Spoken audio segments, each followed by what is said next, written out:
we will talk about the structural and functional part of the kidney, that is nephrons.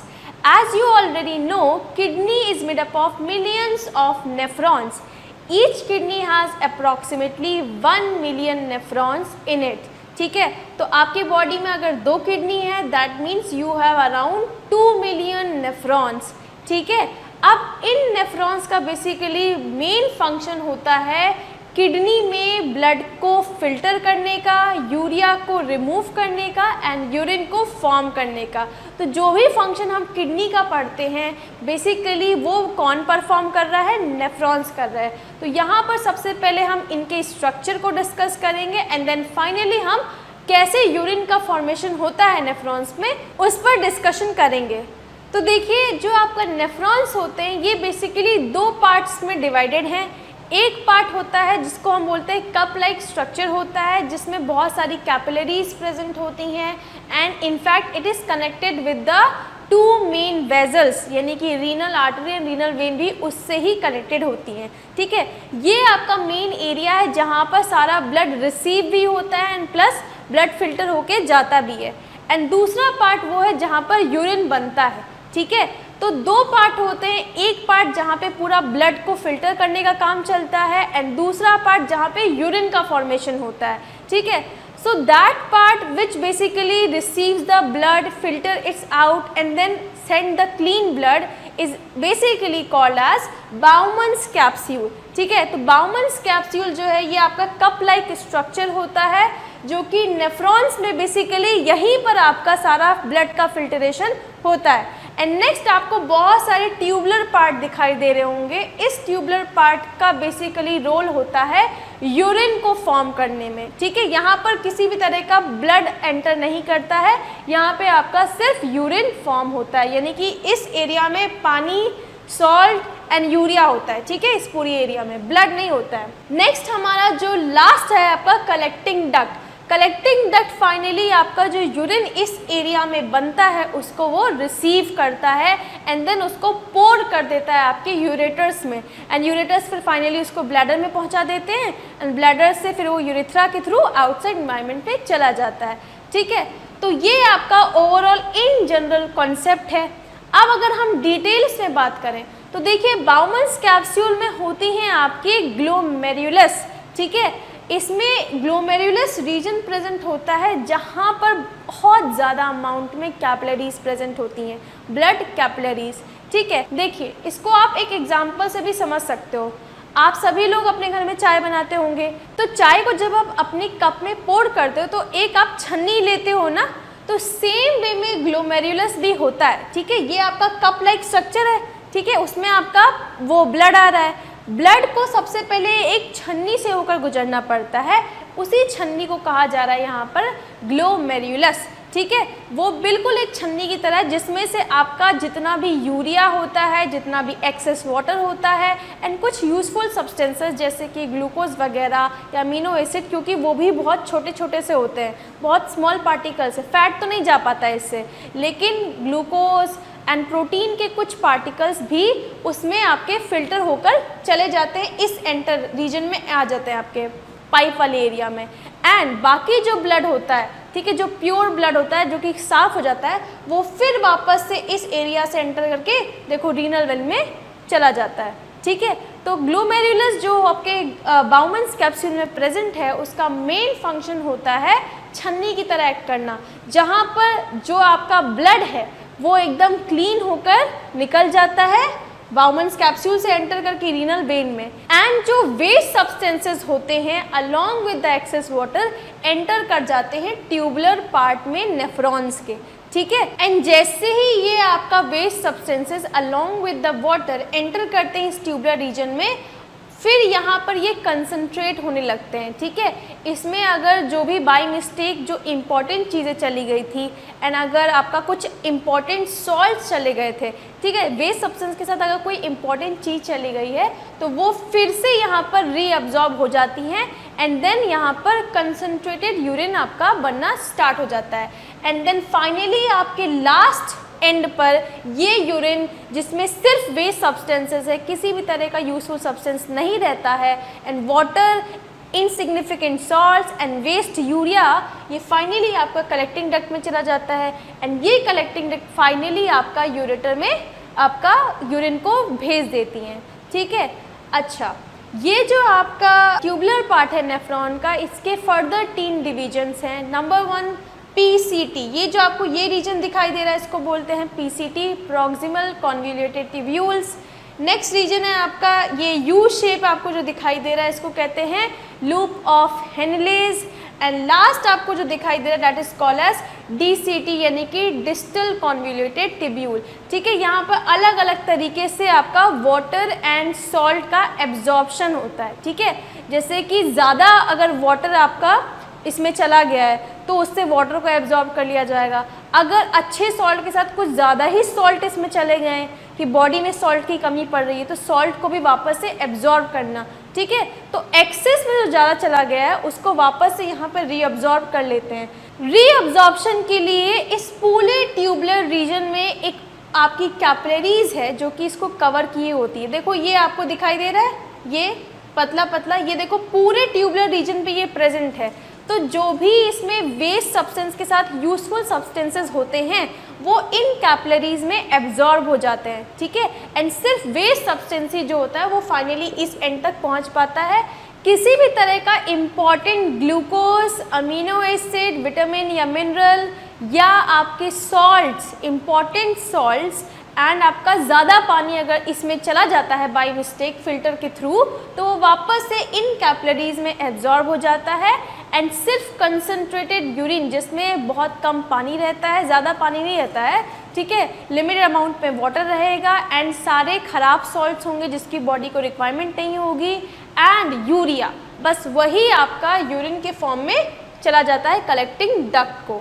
ठीक है, तो देखो each kidney is made up of large number of excretory filtration units called nephrons और urinary ferrous tubules. तो इनको हम nephrons भी कहते हैं या दूसरा नाम इसका यूरिनरी फेरस ट्यूब्यूल्स भी है। नेक्स्ट देखो these are considered as the functional unit of the kidney, क्योंकि जो भी किडनी का फंक्शन है बेसिकली वो आपका नेफ्रॉन्स परफॉर्म करती हैं।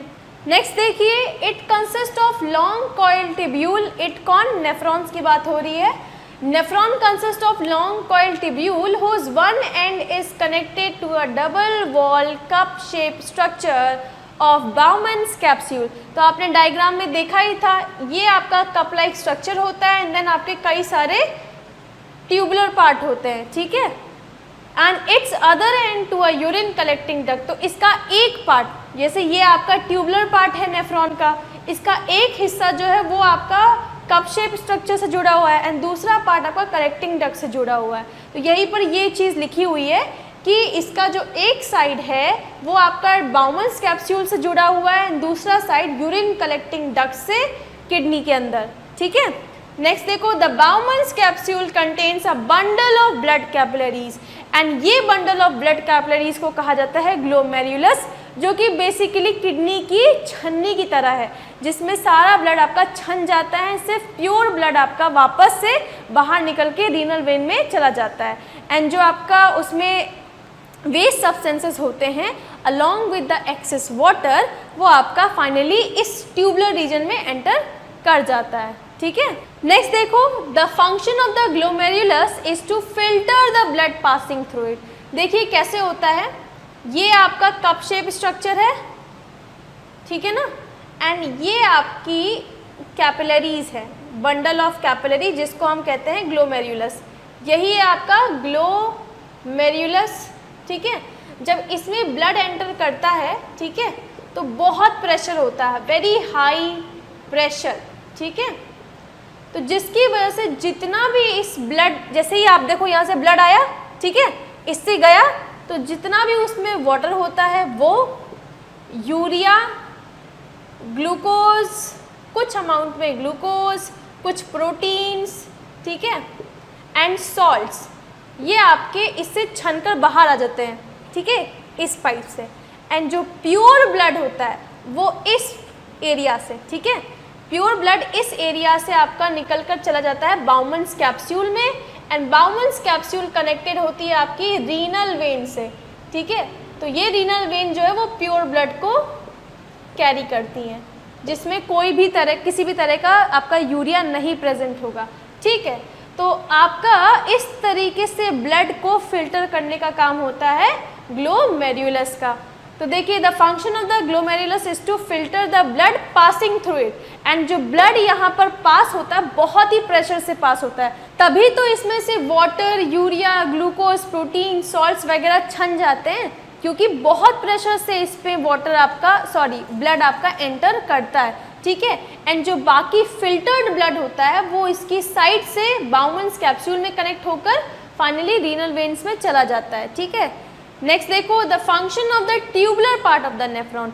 अब इसके जो ट्यूबुलर पार्ट होते हैं, यहाँ पर देखिए नेफ्रॉन का ट्यूबुलर पार्ट है, ठीक है। तो जो भी इसमें से ये चीज़ें निकल के आई हैं वो चली जाएंगी ट्यूबुलर पार्ट के अंदर, जहाँ पर इसमें जो इम्पॉर्टेंट सब्सटेंसेस चले गए हैं जैसे कि प्रोटीन, ग्लूकोज, ठीक है, एंड कुछ इंपॉर्टेंट अगर सॉल्ट चले गए हैं, एंड पानी अगर ज़्यादा अमाउंट में चला गया है, जैसे देखो पानी जो है हमारी बॉडी को भी तो पानी की रिक्वायरमेंट होती है ना, ठीक है। पता चला सारा पानी उसमें चला गया, तब वो हमारी बॉडी के लिए अच्छा नहीं है।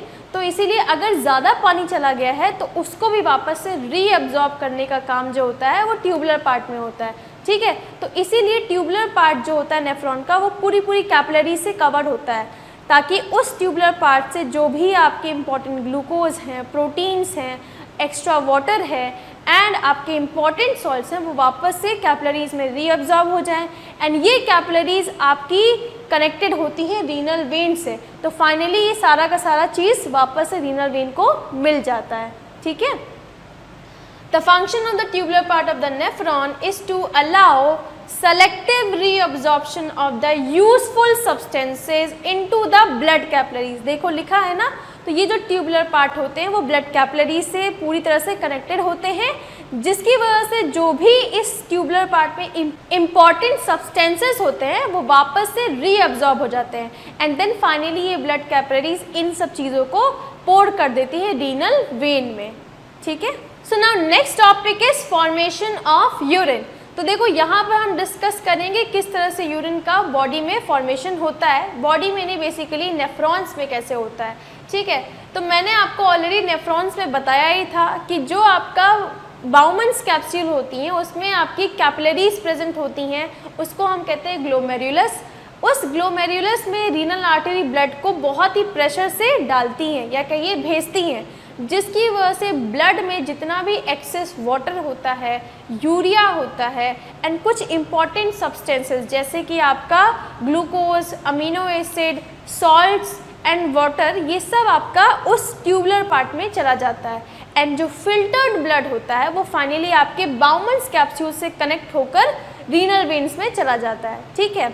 अब जो चीज़ आपकी इस ट्यूबुलर पार्ट में गई है, अब वहाँ पर कुछ इम्पॉर्टेंट सब्सटेंसेस जो चले गए थे उसको वापस से रीअब्जॉर्ब कराना रहता है, ठीक है। इसीलिए एक रीनल वेन की ब्लड कैपिलरीज उस पूरे ट्यूबुलर पार्ट को सराउंड की होती है, ठीक है, जिसकी वजह से क्या होता है, अगर उस आपके ट्यूबुलर पार्ट में जो यूरिन है उसमें अगर कोई इम्पॉर्टेंट सब्सटेंस है जैसे कि ग्लूकोज है, अमीनो एसिड है, ठीक है, कुछ इम्पॉर्टेंट सॉल्ट्स है एंड अगर वाटर ज़्यादा उसमें चला गया है तो उसको वापस से वो एब्जॉर्ब करके फिर से रीनल वेन में भेज देती हैं।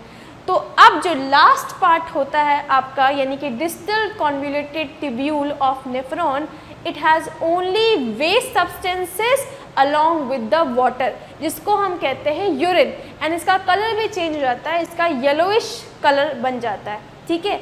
एंड ये डिस्टल कॉन्वोल्यूटेड ट्यूब्यूल से फाइनली एंटर करता है आपके कलेक्टिंग डक्ट्स में। कलेक्टिंग डक्ट इसको भेज देती हैं आपके यूरेटर्स में। देखिए ये यूरेटर है, ठीक है, ये आपको यहाँ दिखाई दे रहा है, दिस वन, ठीक है, ये है कलेक्टिंग डक्ट, और ये जो पार्ट दिखाई दे रहा है इसको कहते हैं ट्यूब्यूल। तो ट्यूब्यूल से कनेक्टेड होता है collecting duct. Collecting duct finally आपका किस में एंटर हो रहा है, ओपन हो रहा है यूरेटर्स में, एंड यूरेटर से फिर ये यूरिन आपका फाइनली मूव करके यूरिनरी ब्लैडर में चला जाता है, एंड यूरिनरी ब्लैडर में ये आपका कुछ समय तक के लिए रहता है, एंड फाइनली जब सिग्नल्स ब्रेन में जाते हैं तो we will remove this urine from our body with the help of urethra. So in this way urine is formed and removed from our body, ठीक है। तो देखो the purpose of the urine is to filter out the waste products from the blood. तो इसका main purpose क्या होता है, जो भी ब्लड में आपके वेस्ट सब्सटेंसेस हैं जो कि हमारी बॉडी के लिए बहुत ही हार्मफुल हैं, उसको हमारी बॉडी से रिमूव करना। ठीक है, किसी भी हेल्दी इंडिविजुअल में एक दिन में अराउंड 800 से लेकर 2000 मिलीमीटर तक यूरिन बनता है पर डे। ठीक है, गिवन द कंडीशन, अगर आपका मिनिमम इनटेक जो है वो 2 लीटर है, अगर आप एक दिन में 2 लीटर पानी पी रहे हो तो 800 से लेकर 2000 मिलीमीटर तक का यूरिन आपकी बॉडी में फॉर्म होता है। ठीक है, एंड अगर आप 2 लीटर से ज़्यादा पानी एक दिन में पीते हैं तो ऑब्वियस सी बात है यूरिन का फॉर्मेशन भी ज़्यादा होगा, एंड अगर बहुत ही कम पानी पीते हैं तो यूरिन भी बहुत ही कंसंट्रेटेड होगी एंड बहुत ही कम बनेगी। ठीक है, so now the next heading is artificial kidneys. We all know how much kidney is important for each one of us. ठीक है, हमको पता है कि किडनी हमारे लिए कितनी इंपॉर्टेंट है, क्योंकि बिना किडनी के आपकी बॉडी से जो यूरिया है वो आपका रिमूव नहीं होगा, एंड अगर आपकी बॉडी में यूरिया अक्यूमुलेट होता रहा तो आप उससे कोमा में भी जा सकते हैं, एंड इवन एक्सट्रीम केस में डेथ तक हो सकती है। तो किडनी का कितना इंपॉर्टेंट रोल है हमारी बॉडी में, वी ऑल नो।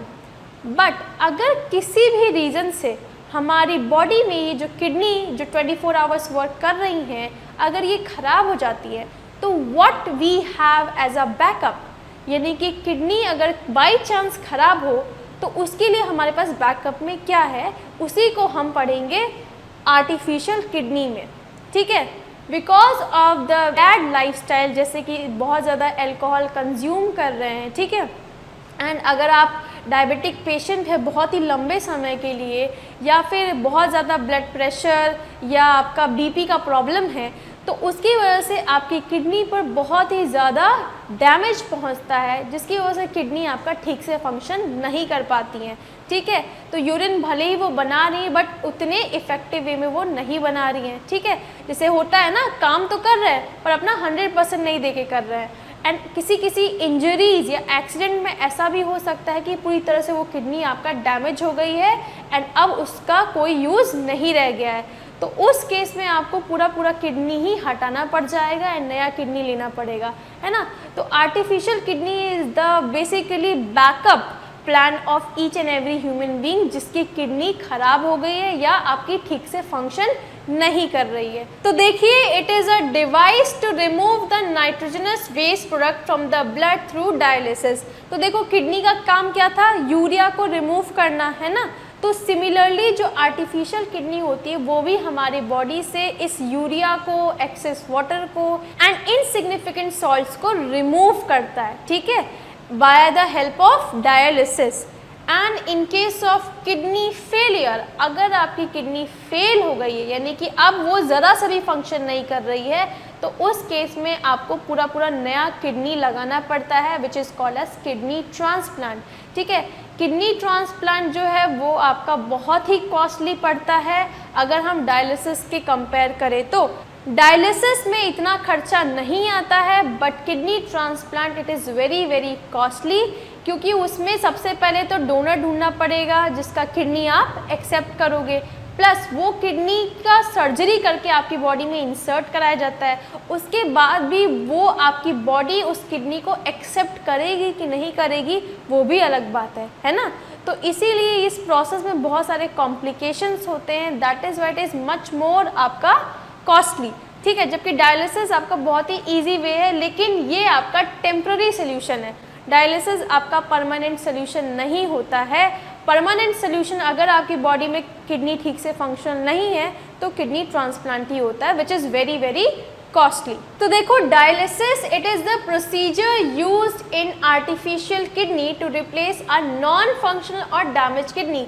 तो डायलिसिस हम उन लोगों में करते हैं जिनकी किडनी या तो डैमेज हो गई है या फंक्शन नहीं कर रही है ठीक से। ठीक है, एंड अगर आपका किडनी फेलियर हो गया है तो जब तक नया किडनी नहीं आ रहा है तब तक हम डायलिसिस से उस पर्टिकुलर इंडिविजुअल में रिमूव करते हैं यूरिया या जो भी आपका नाइट्रोजनस वेस्ट होता है उसको, ठीक है। नेक्स्ट देखो, in this process blood of the patient is allowed to pass through the long cellulose tube dipped in a tank containing dialysing solution having same ionic concentration as plasma. तो देखो इसमें होता क्या है, ये पेशेंट है, ठीक है, पेशेंट के हाथ में होती है आर्टरीज एंड वेन्स, ठीक है। तो ये मान लीजिए ये आर्टरी है, ये वेन है, ठीक है। तो एक जो होती है नोजल, ये एक पाइप जो होती है इससे कनेक्टेड होती है, ठीक है।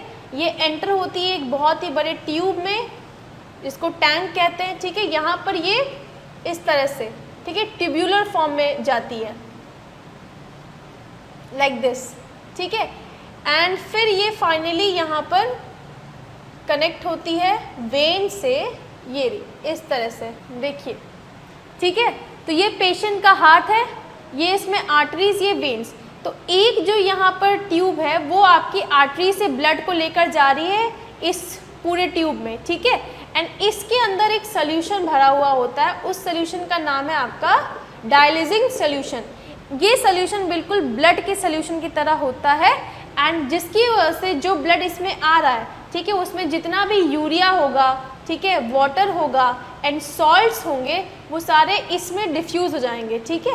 ये सारे चले जाएंगे इसके अंदर, ठीक है। जैसे जैसे ये पाइप में मूव करेंगे, सारा इसमें जो वेस्ट होता है वो इस सोल्यूशन के अंदर चला जाता है एंड पूरा जो ब्लड अब इसमें फ्लो हो रहा है वो कैसा है, फिल्टर ब्लड है, क्योंकि जितना भी वेस्ट था वो तो इस सोल्यूशन के अंदर चला गया ना।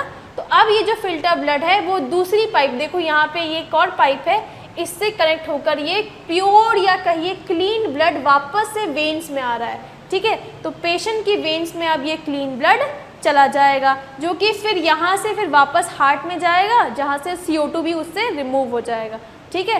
तो इस तरीके से आपके पेशेंट के ब्लड से नाइट्रोजनस वेस्ट यानी कि यूरिया को रिमूव किया जाता है with the help of dialysis, ठीक है। अगेन ये आपका टेम्पररी सोल्यूशन है, परमानेंट सोल्यूशन नहीं होता है। परमानेंट ऑप्शन यही है कि आप किडनी को ट्रांसप्लांट कराइए, ठीक है। तो देखो, the waste substances diffuses out of the blood into the tank and the clean blood is returned back into the patient through a vein। तो उस टैंक में जब ये पाइप आपके ट्यूबुलर फॉर्म में होती है ना, तो जैसे जैसे इसमें ब्लड मूव कर रहा होता है तो इसके अंदर का जो भी वेस्ट होता है वो सोल्यूशन के अंदर चला जाता है एंड सिर्फ क्लीन ब्लड आपका दूसरी पाइप से वापस से पेशेंट की वेन में डाल दिया जाता है, ठीक है। तो इस तरीके से आपका डायलिसिस का प्रोसेस होता है अगर पेशेंट की किडनी प्रॉपरली फंक्शन नहीं कर रही होती है तो, ठीक है। सो विद दिस ये चैप्टर हमारा यहीं पर आज कंप्लीट होता है एंड आई होप आपको पूरा लाइफ प्रोसेस का चैप्टर क्लियर हो गया होगा एंड हम मिलेंगे फिर से किसी दूसरे चैप्टर में, ठीक है।